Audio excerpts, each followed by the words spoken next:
নমস্কার, একেবি প্রাইম নিউজে সকলকে স্বাগত। সঙ্গে রয়েছি আমি তস্মিতা। চলে যাচ্ছি সংবাদে। ইতিমধ্যে বক্স অফিসে ব্যাপক সাফল্য পেয়েছে ছাবা। মাত্র কয়েকদিনই 500 কোটি টাকার গন্ডি টপকেছিল এই ছবি। বিতর্কও হয়েছে এই ছবি ঘিরে। মুঘল সম্রাট ঔরঙ্গজেবকে খলনায়ক হিসেবে দেখানোই বিতর্কের জন্ম দিয়েছে।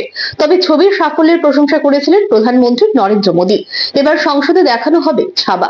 মন্ত্রীদের সঙ্গে সম্বাজির গৌরব গাথা দেখবেন প্রধানমন্ত্রীও। সূত্রের খবর, আগামী 27শে মার্চ সংসদের লাইব্রেরি বিল্ডিং এ প্রদর্শিত হবে ছত্রপতি সম্ভাজি মহারাজের জীবন কাহিনীর উপর নির্মিত ছবি ছাবা। প্রধানমন্ত্রী নরেন্দ্র মোদী, অমিত শাহ সহ মন্ত্রিসভার সদস্যদের ছাবা দেখার জন্য বিশেষ আয়োজন করা হয়েছে। জেলা সভাধিপতি, সহকারী সভাধিপতি, প্রধান, উপপ্রধান, পঞ্চায়েত সমিতির চেয়ারম্যান এবং ভাইস চেয়ারম্যানদের ভাতা বৃদ্ধি, ত্রিস্তর বিশিষ্ট পঞ্চায়েত সদস্যদের ভাতা বৃদ্ধির পরিকল্পনা আছে। মঙ্গলবার রাজ্য বিধানসভায় বাজেট অধিবেশনের তৃতীয় দিনে বিধায়ক রামপদ জমাতিয়া এবং বিধায়ক দীপক মজুমদারের উত্থাপিত প্রশ্নের জবাবে পঞ্চায়েত দপ্তরের মন্ত্রী তথা মুখ্যমন্ত্রী ডক্টর মানিক সাহা একথা বলেন। এদিন মুখ্যমন্ত্রী বলেন, জেলা সভাধিপতি, সহকারী সভাধিপতি, প্রধান, উপপ্রধান, পঞ্চায়েত সমিতির চেয়ারম্যান এবং ভাইস চেয়ারম্যান ভাতা বৃদ্ধি, ত্রিস্তর বিশিষ্ট পঞ্চায়েত সদস্যদের সাম্মানিক ভাতা বৃদ্ধির পরিকল্পনা আছে। এ নিয়ে একটি কমিটি গঠন করা হয়েছে। রাজ্য সরকার পঞ্চায়েত ও নগর উন্নয়ন দপ্তরের সচিবের নেতৃত্বে কমিটি করা হয়েছে। এই কমিটির রিপোর্টও জমা দিয়েছেন বলে তিনি জানান। আমি অলরেডি উত্তর দিয়ে দিয়েছি। আমরা একটা কমিটি গঠন করেছি। রাজ্য সরকার, গ্রাম উন্নয়ন ও পঞ্চায়েত এবং নগর উন্নয়ন দপ্তরের সচিবের নেতৃত্বে একটি কমিটি করা হয়েছিল এবং যথাসময়ে কমিটি কিন্তু রিপোর্টও জমা দিয়েছে এবং রিপোর্টের পর পর্যালোচনা সম্পূর্ণ হওয়ার বিষয়টির উপর চূড়ান্ত সিদ্ধান্ত নেব। মাননীয় অধ্যক্ষ মহোদয়, এখন 2019-এ জেলা পরিষদের সভাপতি 15,000 টাকা করে, সহকারী সভাপতিগণ 12,000 টাকা করে, আর পার সিটিং যারা মেম্বাররা আছেন ওদের 200 টাকা করে দেওয়া হয়। পঞ্চায়েত সমিতিতে চেয়ারম্যান।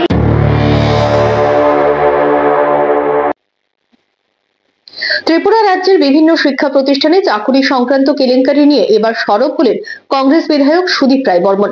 মঙ্গলবার বিধানসভায় বাজেট অধিবেশনের তৃতীয় দিনে শূন্যকালে মুখ্যমন্ত্রী ডক্টর মানিক সাহার দৃষ্টি আকর্ষণ করে বিষয়টি তদন্তের দাবি জানান তিনি। এর জবাবে মুখ্যমন্ত্রী বিষয়টি খতিয়ে দেখে প্রয়োজনীয় পদক্ষেপ নেওয়ার আশ্বাস দেন। মঙ্গলবার বিধানসভায় বাজেট অধিবেশনের তৃতীয় দিন কংগ্রেস বিধায়ক সুদীপ রায় বর্মন অভিযোগ করেন, ত্রিপুরা কেন্দ্রীয় বিশ্ববিদ্যালয়, এনআইটি, ন্যাশনাল ল ইউনিভার্সিটি এবং ফরেন্সিক ইউনিভার্সিটিতে নিয়োগ প্রক্রিয়া ব্যাপক দুর্নীতি ও অব্যবস্থা চলছে। তাই মুখ্যমন্ত্রীর দৃষ্টি আকর্ষণ করে বিষয়টি তদন্তের দাবি জানিয়েছেন তিনি। এদিন তিনি বলেন, ত্রিপুরা বিশ্ববিদ্যালয়ে উপাচার্য তার ছেলে, পুত্রবধূ এবং তার বন্ধুদের অবৈধভাবে নিয়োগ করেছেন। ন্যাশনাল ল ইউনিভার্সিটিতে ত্রিপুরার 5 জন প্রার্থী সহকারী অধ্যাপক হিসেবে কাজ করছেন। ভালো যোগ্যতা ও অভিজ্ঞতা থাকা সত্ত্বেও তারা এখনো প্রবেশনার হিসেবে কাজ করছেন এবং আরো 1 বছর প্রবেশনার হিসেবে কাজ চালিয়ে যাওয়ার নির্দেশ দেওয়া হয়েছে। তিনি মুখ্যমন্ত্রীকে বিষয়টি নিয়ে যথাযথ ব্যবস্থা নেওয়ার আহ্বান জানান। এদিন সুদীপ রায় বর্মন আরো বলেন, এটি সম্পূর্ণ অগ্রহণযোগ্য। ত্রিপুরার যুবকদের সুযোগ থেকে বঞ্চিত করা হচ্ছে, যেখানে অন্য রাজ্যের প্রার্থীদের পক্ষপাতিত্ব করা হচ্ছে। এটি চলতে দেওয়া যায় না। আমি মুখ্যমন্ত্রীকে হস্তক্ষেপ করে বিষয়টি তদন্ত করে কঠোর ব্যবস্থা নেওয়ার আহ্বান জানাচ্ছি। এদিন মুখ্যমন্ত্রী ডক্টর মানিক সাহা বলেন, চাকরি সংক্রান্ত কেলেঙ্কারির বিষয়টি আমার নজরে রয়েছে। এক্ষেত্রে কোথাও কোনো অনিয়ম হয়েছে কিনা তার খোঁজ খবর রাখার চেষ্টা করছি। যেখানে আইনি ব্যবস্থা নেওয়া প্রয়োজন আমি বিষয়টি খতিয়ে দেখব বলে মুখ্যমন্ত্রী আশ্বস্ত করেন।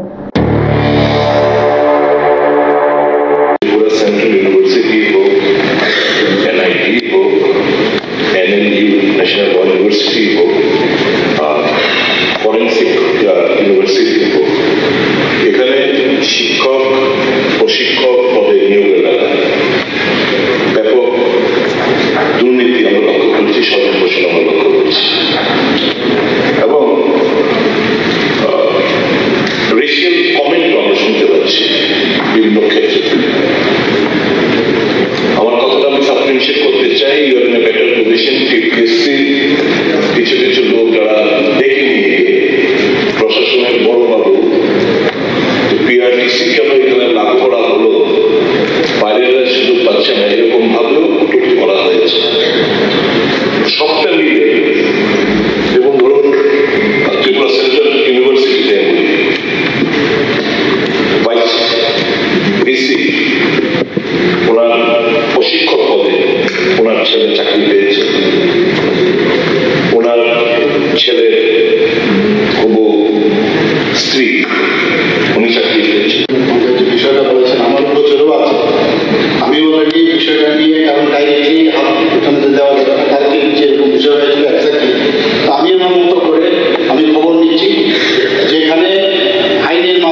Report AKB TV.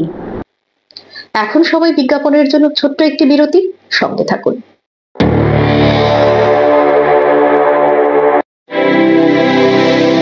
North east institute of nursing science Tripura রাজ্যে বিশ্বমানের পরিকাঠামোর সাথে ডিজিটাল ক্লাসরুম, নিজস্ব হসপিটাল ও দক্ষ ফ্যাকাল্টির দ্বারা BSc nursing, GNM nursing, ANM nursing course পরিচালিত করছে।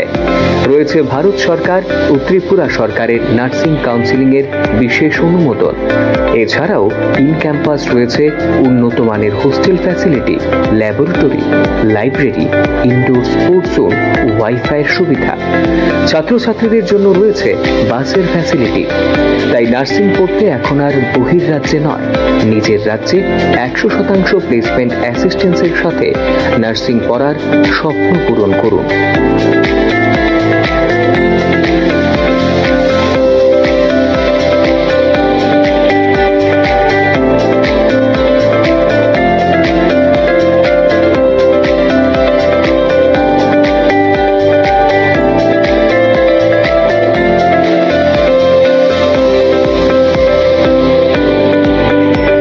ভর্তির জন্য আজই যোগাযোগ করুন north east institute of nursing science, Agartala, Amtali bypass.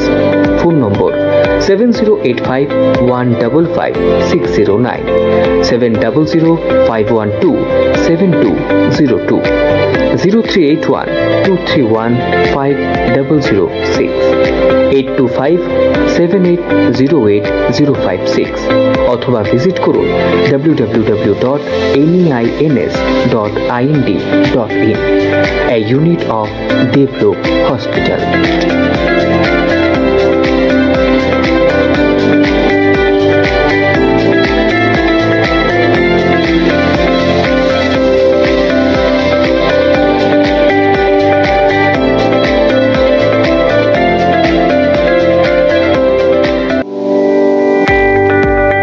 Bangla নববর্ষের আনন্দে এবার মামুনি বাজাজে মেগা এক্সচেঞ্জ ধামাকায় 1 লক্ষ টাকার পুরস্কার জেতার সুযোগ। হ্যাঁ, একদম ঠিক শুনছেন, আপনার জন্য 1 লক্ষ টাকার পুরস্কার জেতার সুযোগ দিচ্ছে মামুনি বাজাজ। তাহলে আপনার স্বপ্নের বাজাজ বাইকটি কিনতে সোজা চলে আসুন মামুনি বাজাজের শোরুমে। নিয়ে আসুন আপনার যে কোনো পুরনো মোটরসাইকেল অথবা স্কুটার, আর নিয়ে যান ওয়ার্ল্ড ফেমাস বাজাজ মোটরসাইকেল। এছাড়াও পাচ্ছেন 10 লিটার পেট্রোল, অ্যাক্সেসরিজ সহ হেলমেট সম্পূর্ণ বিনামূল্যে। এই আকর্ষণীয় অফারটি চলবে 30 এপ্রিল 2025 পর্যন্ত। Mamuni Bajaj, motor stand, Bishalgarh, Sepahijala, Tripura.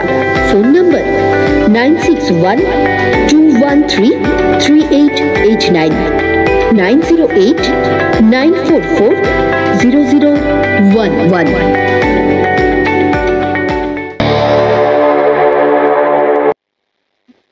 বিরতির পর ফিরে এলাম সংবাদে। ফের একবার জাত পরিচয় ইস্যুতে উত্তাল হলো রাজ্য বিধানসভা। মঙ্গলবার বিধানসভায় বাজেট অধিবেশনের দ্বিতীয় দিনে বিরোধী দলনেতাকে জাত নিয়ে আক্রমণ করার তীব্র নিন্দা জানিয়ে সরব হয়েছেন সিপিএম বিধায়করা। পরিষদীয় মন্ত্রীকে ভুল স্বীকার করার দাবি তুলেছিলেন তারা, কিন্তু তাতে অধ্যক্ষের অসম্মতি দেখে বিরোধীরা বিধানসভায় হই হট্টগোল শুরু করে। এমনকি ওয়েলে নেমে কিছুক্ষণ বিক্ষোভ দেখিয়ে তারা বিধানসভা অধিবেশন ওয়াকআউট করে বেরিয়ে যান। প্রসঙ্গত, সোমবার ত্রিপুরা বিধানসভা অধিবেশনের দ্বিতীয়ার্ধে আচমকা উত্তপ্ত হয়ে ওঠে বিধানসভা। রীতি অনুযায়ী প্রস্তাবিত বাজেটের উপর আলোচনা করছিলেন বিরোধী দলনেতার আলোচনা দীর্ঘায়িত হয়ে চলায় অধ্যক্ষের দৃষ্টি আকর্ষণ করেন পরিষদীয় মন্ত্রী। তাতেই বাধে বিতর্ক। একসময় মেজাজ হারিয়ে হাতে থাকা কাগজপত্র টেবিলে ছুঁড়ে ফেলেন বিরোধী দলনেতা। তখন পরিষদীয় মন্ত্রী রতনলাল নাথ এই ঘটনাকে অশোভনীয় আচরণ বলে মন্তব্য করেন। ফের নাগরিকত্ব নিয়ে বিতর্কে বিরোধী দলনেতা রাহুল গান্ধী। ইতিমধ্যে এলাহাবাদ আদালতের বিচারপতি AR মাসুদি ও অজয় কুমার শ্রীবাস্তবের লখনৌ বেঞ্চে উঠেছে এই মামলা। বিরোধী দলনেতার দ্বৈত নাগরিকত্ব নিয়ে কেন্দ্রকে 4 সপ্তাহের মধ্যে স্ট্যাটাস রিপোর্ট জমা দিতে বলেছে কোর্ট। তবে এই রিপোর্ট দেওয়ার জন্য মোট 8 সপ্তাহের সময় চেয়েছিল স্বরাষ্ট্র মন্ত্রক। মামলার পরবর্তী শুনানি হবে আগামী 21 এপ্রিল। প্রসঙ্গত, গোটা ঘটনার সূত্রপাত 2019 সালে। প্রাক্তন মন্ত্রী তথা বিজেপি নেতা নেতা সুব্রমণ্য স্বামী রাহুল গান্ধীর বিরুদ্ধে একই সঙ্গে দু দেশের নাগরিকত্ব রাখার অভিযোগে দিল্লির একটি আদালতে মামলা করেন। তার দাবি, রাহুল গান্ধী নিজেকে ব্রিটিশ সরকারের কাছে জমা দেওয়া একটি নথিতে সে দেশের নাগরিক বলে উল্লেখ করেছেন, যা ভারতের সংবিধান অনুযায়ী আইন অমান্যকর। ভুতুড়ে ভোটার ও এপিক কার্ডের কারচুপি ইস্যু নিয়ে অভিযোগ আসার পরই এপিক কার্ড সংক্রান্ত নিয়মে পরিবর্তন ঘোষণা করে নির্বাচন কমিশন। এবারে এই ইস্যুতেই আরো কড়া পদক্ষেপ নিতে চলেছে জাতীয় নির্বাচন কমিশন। সূত্রের খবর, এ রাজ্যের মুখ্য নির্বাচনী আধিকারিকদের দপ্তরের কাছে ডুপ্লিকেট এপিক কার্ড সংক্রান্ত বিস্তারিত তথ্য চেয়েছেন কমিশন। আগামী 31শে মার্চের মধ্যে রিপোর্ট জমা দেওয়ার নির্দেশ দেওয়া হয়েছে। এদিকে নির্বাচন কমিশনের এই কড়া অবস্থানের ফলে রাজ্যের প্রশাসনিক মহলে চাঞ্চল্য ছড়িয়েছে। এক্ষেত্রে বিশেষজ্ঞদের মতে, ভুয়ো ভোটারদের রুখতে এবং নির্বাচন প্রক্রিয়াকে স্বচ্ছ করতে এটি একটি গুরুত্বপূর্ণ পদক্ষেপ। দেশের রাজধানী দিল্লির প্রগতি হবে, রাম রাজ্য প্রতিষ্ঠিত হবে। মঙ্গলবার এই কথা বললেন দিল্লির নয়া মুখ্যমন্ত্রী রেখা গুপ্তা। তিনি বলেন, দিল্লির জন্য বজরংবলী আশীর্বাদ করবেন। দিল্লির 2025-26 অর্থবর্ষের বাজেট পেশের আগে মুখ্যমন্ত্রী রেখা গুপ্তা এবং অন্যান্য মন্ত্রীরা এদিন সকালে কনৌর প্লেসের হনুমান মন্দির পরিদর্শন করেন। হনুমান মন্দিরে বজরংবলীর আরাধনা করেন মুখ্যমন্ত্রী রেখা গুপ্তা। মুখ্যমন্ত্রী বলেন, দিল্লির প্রগতি হবে, রাম রাজ্য প্রতিষ্ঠিত হবে। বাজেট পেশের আগে মন্ত্রিসভার সদস্যদেরকে নিয়ে বৈঠকও করেছেন মুখ্যমন্ত্রী। বর্তমান সময়ে কৃষকদের তুলনায় শিক্ষার্থীদের মধ্যে আত্মহত্যার ঘটনা বাড়ছে। এই ঘটনায় উদ্বিগ্ন হয়ে টাস্ক ফোর্স গঠন করল সুপ্রিম কোর্ট। কেন বেড়ে চলেছে এই ঘটনা? রেগিং, বৈষম্য বন্ধ করার ক্ষেত্রে আইনের কার্যকারিতা কতটা? এই সকল প্রশ্নের উত্তর খোঁজার পাশাপাশি 10 সদস্যের টাস্ক ফোর্স শিক্ষার্থীদের মানসিক স্বাস্থ্য সম্পর্কেও সমীক্ষা করবে বলে জানিয়েছে আদালত। কৃষকদের তুলনায় শিক্ষার্থীদের মধ্যে ক্রমশ আত্মহত্যার ঘটনা বাড়ছে। 2021 সালের জাতীয় ক্রাইম রেকর্ড ব্যুরো তথ্য অনুযায়ী 1 দশক আগে যে সংখ্যা ছিল তার তুলনায় প্রায় দ্বিগুণেরও বেশি বৃদ্ধি পেয়ে শিক্ষার্থী আত্মহত্যার ঘটনা 13,000-এরও বেশি। দিল্লির ইন্ডিয়ান ইনস্টিটিউট অফ টেকনোলজির 2 প্রান্তিক শ্রেণীর শিক্ষার্থীর আত্মহত্যা সংক্রান্ত মামলার শুনানিতে বিচারপতি জে.বি. পারদিওয়ালা ও বিচারপতি আর মহাদেবনের প্রশ্ন, কৃষিক্ষেত্রের দুর্দশার কারণে কৃষক আত্মহত্যার ঘটনার চেয়েও শিক্ষার্থী আত্মহত্যার ঘটনা কেন বেড়েই চলেছে। প্রসঙ্গত উল্লেখ্য, 2023 সালে হোস্টেলে ঝুলন্ত অবস্থায় উদ্ধার হয় ওই 2 পড়ুয়ার দেহ। অভিভাবকদের অভিযোগ, হত্যাকাণ্ড ধামাচাপা দেওয়ার চেষ্টা হয়েছে। প্রতিষ্ঠানের ফ্যাকাল্টি সহ কর্মীরা ওই শিক্ষার্থীদের সঙ্গে জাতি বৈষম্যমূলক আচরণ করত। যদিও এমন ঘটনার পরিপ্রেক্ষিতে দিল্লি পুলিশকে এফআইআর করার নির্দেশ দিতে অস্বীকার করে দিল্লি হাইকোর্ট। পুলিশের দাবি, পড়াশোনার চাপেই তারা আত্মহত্যা করেছে। যদিও সুপ্রিম কোর্টে 2টি ঘটনার পরিপ্রেক্ষিতে এফআইআর দায়ের করে তদন্তের নির্দেশ দেওয়া হয়। Bureau report, AKB TV. ফের লন্ডন থেকে কলকাতা পর্যন্ত সরাসরি চালু হোক বিমান পরিষেবা। লন্ডনের ভারতীয় দূতাবাসে এই কথা জানালেন ভারতের পশ্চিমবঙ্গ রাজ্যের মুখ্যমন্ত্রী মমতা বন্দ্যোপাধ্যায়। সোমবার ভারতীয় হাই কমিশনে আয়োজিত এক অনুষ্ঠানে এই বিষয়ে সরব হন মমতা। মুখ্যমন্ত্রী বলেন, কলকাতা ও লন্ডনের মধ্যে রয়েছে এক ঐতিহাসিক সম্পর্ক। ব্যবসা বাণিজ্য থেকে সংস্কৃতি, বহু ক্ষেত্রে 2 শহরের মধ্যে রয়েছে একাধিক মিল। এই সম্পর্ক আরো মজবুত করতে এবং বাণিজ্যের প্রসার ঘটাতে সরাসরি কলকাতা লন্ডন বিমান পরিষেবা পুনরায় চালু করার আহ্বান জানান তিনি। লন্ডন থেকে ভারতীয় দূতাবাসের অনুষ্ঠানে বক্তব্য রাখতে গিয়ে মুখ্যমন্ত্রী বলেন, লন্ডন থেকে বাংলা খুব একটা দূরে নয়, কিন্তু সরাসরি বিমান নেই বলে আমাদের অনেক ঘুরপথে আসতে হয়। মাত্র 8 ঘন্টার পথ, অথচ আমার 18 ঘন্টা সময় লেগেছে এখানে পৌঁছতে। তিনি ব্রিটেনের প্রতিনিধিদের অনুরোধ করেন বিষয়টি গুরুত্ব দিয়ে দেখার জন্য। 25শে মার্চ ছিল ত্রিপুরা মার্কফেডের 69তম প্রতিষ্ঠা দিবস। এই উপলক্ষে এদিন এক রক্তদান শিবিরের আয়োজন করা হয় বাধারঘাট স্থিত মার্কফেড ভবনে। সেখানে উপস্থিত ছিলেন সমবায় দপ্তরের মন্ত্রী শুক্লাচরণ নোয়াতিয়া ও মার্কফেডের চেয়ারম্যান অভিজিৎ দে সহ আরো অনেকে। অনুষ্ঠানের সূচনা করেন মন্ত্রী। এদিন সংবাদ মাধ্যমের মুখোমুখি হয়ে মন্ত্রী বলেন, ত্রিপুরা সমবায় দপ্তরের সহযোগিতায় এবছর ত্রিপুরা মার্কফেডের 69তম প্রতিষ্ঠা দিবস। এই বিশেষ দিনটিকে স্মরণীয় করে রাখতে মার্কফেডের সদস্যরা ও কর্মীরা মিলে রক্তদান শিবিরের আয়োজন করেন। ত্রিপুরার ইতিহাসে এটি একটি অন্যতম দিন। বিগত দিনে কখনো তারা এই প্রতিষ্ঠা দিবস পালন করেনি বলে তিনি জানান। এদিন অনুষ্ঠান শেষে শিবিরটি ঘুরে দেখেন মন্ত্রী ও কথা বলেন রক্তদাতাদের সঙ্গে। ত্রিপুরার সমবায় দপ্তরের সহযোগিতায় এবং সমবায় দপ্তরের আন্ডারে আমাদের মারফেট এই ত্রিপুরার প্রায় 69তম ওনাদের প্রতিষ্ঠা দিবস আজকে আমরা এই ফাউন্ডেশন ডে সেটা আমরা সেলিব্রেশন করতে যাচ্ছি এবং সেটাকে কেন্দ্র করে আজকে তারা প্রত্যেকটা যারা কমিটিতে যারা সদস্য রয়েছেন এবং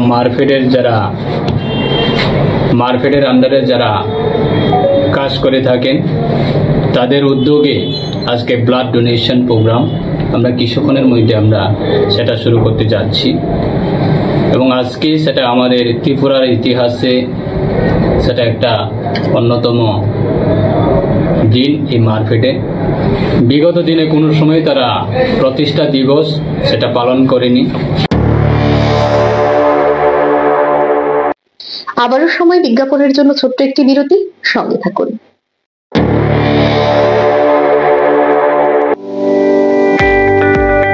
বাংলা নববর্ষের আনন্দে এবার মামুনি বাজাজে মেগা এক্সচেঞ্জ ধামাকায় 1 লক্ষ টাকার পুরস্কার জেতার সুযোগ। হ্যাঁ, একদম ঠিক শুনছেন, আপনার জন্য 1 লক্ষ টাকার পুরস্কার জেতার সুযোগ দিচ্ছে মামুনি বাজাজ। তাহলে আপনার স্বপ্নের বাজাজ বাইকটি কিনতে সোজা চলে আসুন মামুনি বাজাজের শোরুমে। নিয়ে আসুন আপনার যে কোনো পুরনো মোটরসাইকেল অথবা স্কুটার আর নিয়ে যান ওয়ার্ল্ড ফেমাস বাজাজ মোটরসাইকেল। এছাড়াও পাচ্ছেন 10 লিটার পেট্রোল, অ্যাক্সেসরিজ সহ হেলমেট সম্পূর্ণ বিনামূল্যে। এই আকর্ষণীয় অফারটি চলবে 30 এপ্রিল 2025 পর্যন্ত। Mamuni Bajaj, motor stand, Bishalgarh, Sepahijala, Tripura. Phone number 9612133889, 9089440011।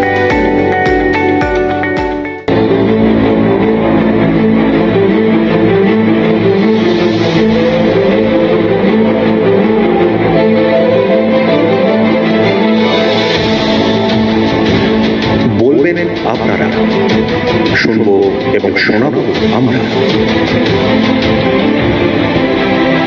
চোখ রাখুন একেবি টিভির পর্দায়।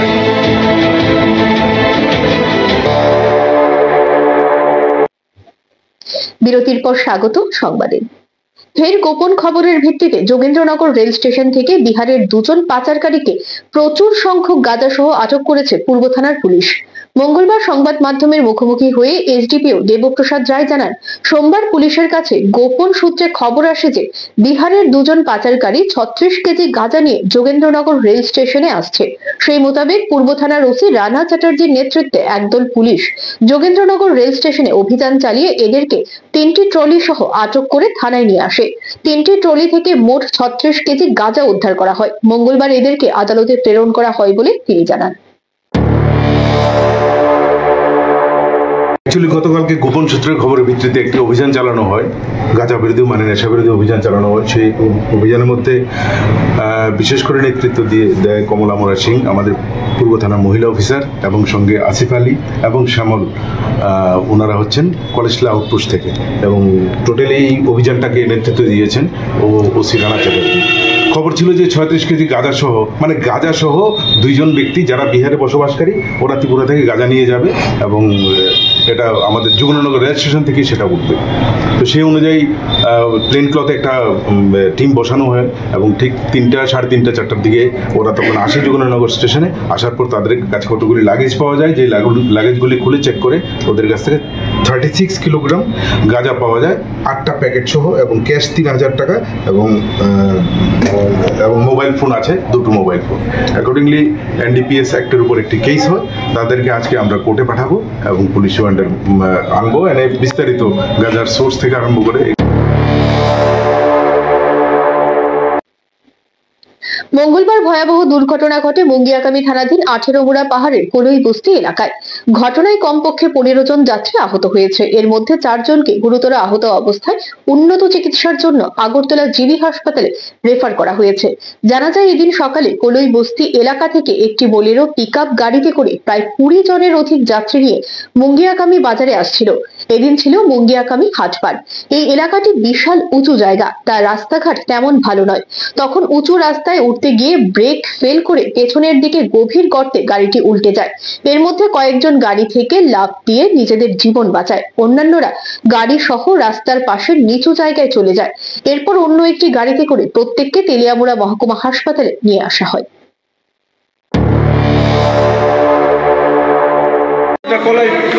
রাস্তা কোন জায়গা এটা? এটা 18 মুড়া 47 মাইল দিয়ে কলিপাড়া মানে মন্দির আছে রাস্তায় কই আইতে আসছিল বাজার আজকে বাজার নামি মহিলা বাজার তো আসছে মঙ্গলবার। আচ্ছা, একটা গাড়ির কয়জন আছিল? গাড়ি মানে 14 জন মতো।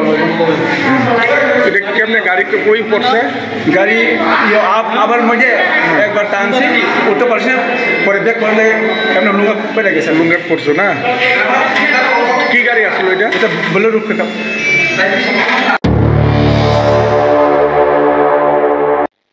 অবৈধ সম্পর্কের জের ধরে এক জেল পুলিশ কর্মীকে জুতো পেটা করে পুলিশের হাতে তুলে দিল তার স্ত্রী। এই ঘটনাটি ঘটে মঙ্গলবার বিশ্রামগঞ্জ থানাধীন রামনগর এডিসি ভিলেজে। এই ঘটনায় থানা চত্বরে উত্তেজনা বিরাজ করছে। বিবাহ বহির্ভূত সম্পর্কের কারণে নিজের স্বামীকে জুতো পেটা করে পুলিশের হাতে তুলে দিল এক মহিলা।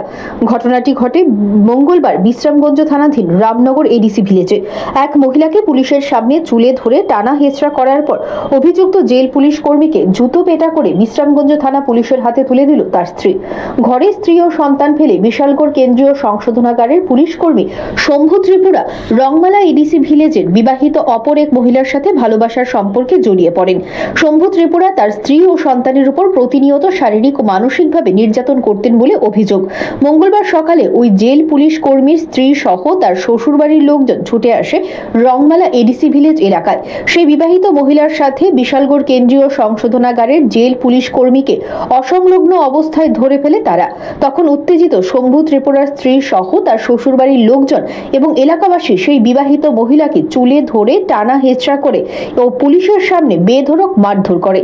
অন্যদিকে জেল পুলিশ কর্মীর স্ত্রী নিজের পায়ের জুতো খুলে বিশ্রামগঞ্জ থানার পুলিশ সহ উত্তেজিত জনতার সামনে নিজের স্বামীকে জুতো পেটা করে পুলিশের হাতে তুলে দেয়। তখন বিশ্রামগঞ্জ থানার পুলিশ কোনো রকম ভাবে উত্তেজিত জনতার হাত থেকে অভিযুক্ত জেল পুলিশ কর্মী সহ সেই মহিলাকে উদ্ধার করে বিশ্রামগঞ্জ থানায় নিয়ে আসে। এরপর থানার মূল দরজা বন্ধ করে দেয়। তা দেখে ক্ষোভে ফেটে পড়েন অভিযুক্তের স্ত্রী সহ ক্ষুব্ধ জনতা।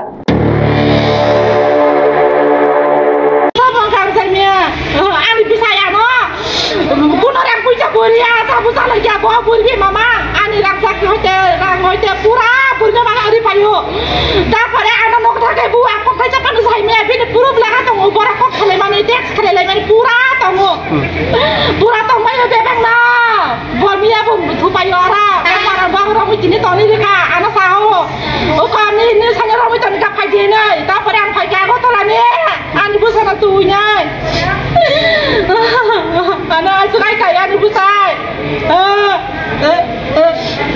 ও সপলা সিনাল জুমা nung pana na ni ada nung ni bu pusat ang bele ngono mas kada bele phone kata gidi bisa ka bele na oh burunya nung barbar sakana kok rota sa barbar November masih naik ang saka bin bu sa ni sa mo sa thapar na ino ni na sa se ka ko khai ni sai da ko bo na pu sa sa ko ta ka ji nei bokol khai ta ni tar ni ni pa to saka na pare SPF Bishramganj থানার মধ্যে উত্তেজিত জনতা অভিযুক্ত jail police কর্মীকে তাদের হাতে তুলে দিতে হট্টগোল শুরু করেন। এরপর পুলিশি হস্তক্ষেপে ধীরে ধীরে পরিস্থিতি স্বাভাবিক হয়। Bureau report, AKB TV. সংবাদ এখনকার মতো এই পর্যন্তই। আমাদের পরবর্তী সংবাদ দেখার জন্য চোখ রাখুন একেবি টিভির পর্দায়। নমস্কার।